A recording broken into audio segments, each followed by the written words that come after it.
ఓం నమ శివాయ. శివమహాపురాణం 12వ భాగం. భీమేశ్వర జ్యోతిర్లింగము. భీమేశ్వర జ్యోతిర్లింగం గూర్చి ప్రార్థనా శ్లోకంగా ఒక మాట చెప్తారు. యం డాకిని శాకిని కా సమాజే నిషేవ్యమానం పిశీత శనెచ్చ సదైవ భీమాది పత ప్రసిద్ధం తం శంకరం భూతహితం నమామి. ఇక్కడ ఉండే శంకరుణ్ణి భీమలింగం అని పిలుస్తారు. శివ అష్టోత్తరంలో భీమం అన్న నామమును మనం చదువుతున్నప్పుడు భీమహ అనే నామం విష్ణు సహస్రనామ స్తోత్రంలో కూడా ఉంది. ఇది చాలా చిత్రాతి చిత్రమైన స్వయంభూలింగం. లింగ పురాణం మనకొక మాట చెప్తుంది. వాయువు పేరును ప్రభంజనం అని పేర్కొంది. ఆయన గట్టిగా వీస్తే పెద్ద పెద్ద వృక్షములు కూడా కూకటి వేళ్లతో కింద పడిపోతాయి. కాబట్టి ఆయన ప్రభంజనుడు. అటువంటి వాడికి శంకరుడు నీవు జీవులలో ఉండి వాళ్ళ కార్యములన్నీ నిర్వర్తించాలి అని చెప్తాడు. వెంటనే వాయువు జీవులలోనికి వెళ్తాడు. ఇప్పుడు ప్రభంజనుడై వాయువు మీ శరీరం నిలబడటానికి 10 రకములైన కర్మములు లోపల నుండి నిర్వహిస్తున్నాడు. ఆయన ఇవి చేయకపోతే మనం బ్రతికే లేదు. పూర్వకాలమందు సహ్య పర్వత శిఖరముల మీద 2 రాక్షసులు ఉండేవారు. ఆ రాక్షసుని పేరు కర్కటుడు, ఆయన భార్య పేరు పుష్కరిసి. ఈ రాక్షస దంపతులకు ఒక రాక్షసి పిల్ల పుట్టింది. ఆమె పేరు కర్కశి. పేరుకి పెద్దదయ్యి యవ్వనంలోకి వచ్చింది. తగిన సంబంధం చూడాలి. విరాధుడు అనే వాడిని ఈమెకు తగిన వరునిగా నిర్ణయించి పెళ్లి చేశారు.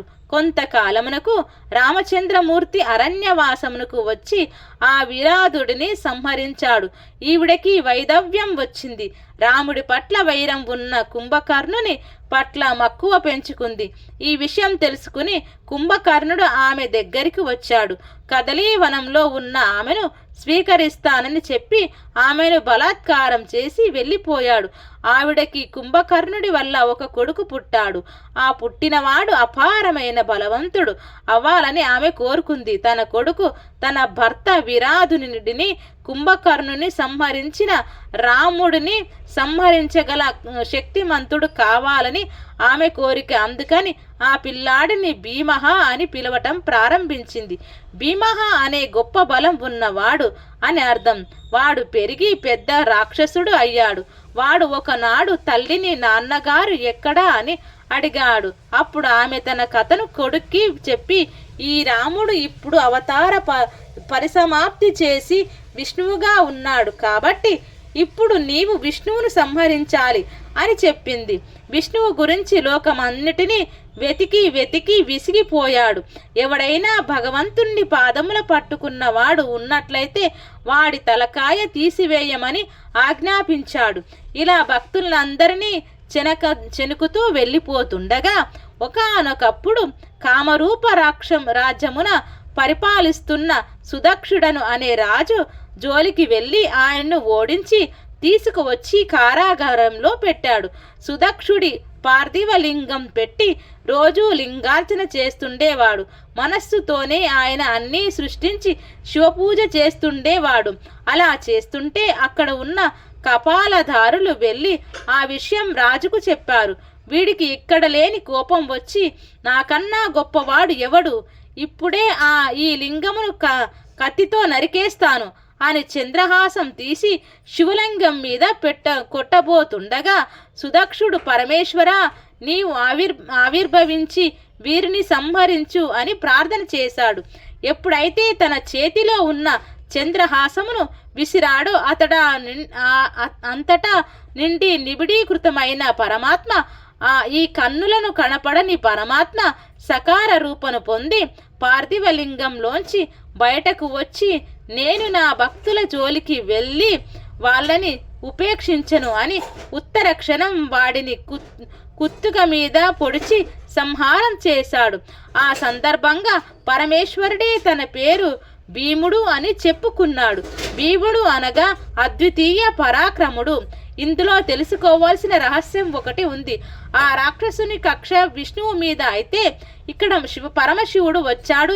యథార్థమునకు విష్ణు రూపం రావాలి కదా, అయితే శివరూపంలో వచ్చి ఎందుకు చంపాడు అంటే భగవంతుని 2 పేర్లు చెప్తారు, వామదేవ, వాసుదేవ. వాసుదేవ అంటే శ్రీమన్నారాయణుడు, వామదేవ అంటే పరమశివుడు.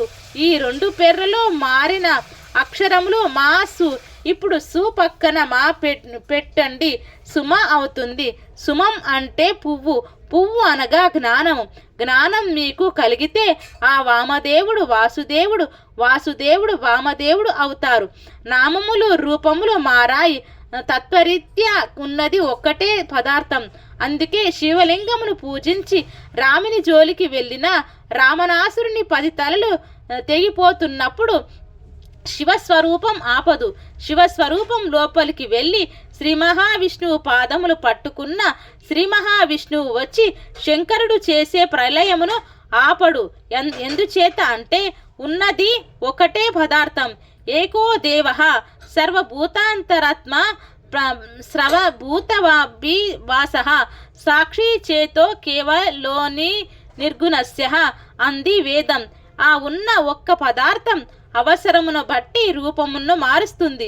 ఇక్కడ భీమః మీరు ఏమి కోరుకుంటున్నారో అటువంటి శక్తి ఏదైనా మీకు ఇవ్వగలిగిన వాడు ఇప్పుడు ఆ స్థితిలో వచ్చి రాక్షస సంహారం చేసి తన భక్తుడైన వాడికి రాజ్యాధికారం ఇచ్చి తదనంతరం మోక్షమునిచ్చిన వాడు. ఒక్కసారి వెళ్ళి ఈ భీమశంకర జ్యోతిర్లింగం దగ్గర నిలబడి డాకిన్యం భీమశంకరం అని ఒక్క నమస్కారం చేస్తే భీముడు శంకరుడు మీకు శుభం చేస్తాడు. ఒక్క నమస్కారం చేస్తే ఆ పరమాత్మ మిమ్మల్ని కాపాడి ఎటువంటి దుఃఖము రాకుండా రక్షిస్తాడు. ఇది శివమహాపురాణం 12వ అధ్యాయం సంపూర్ణం. ఓం శాంతి శాంతి శాంతి.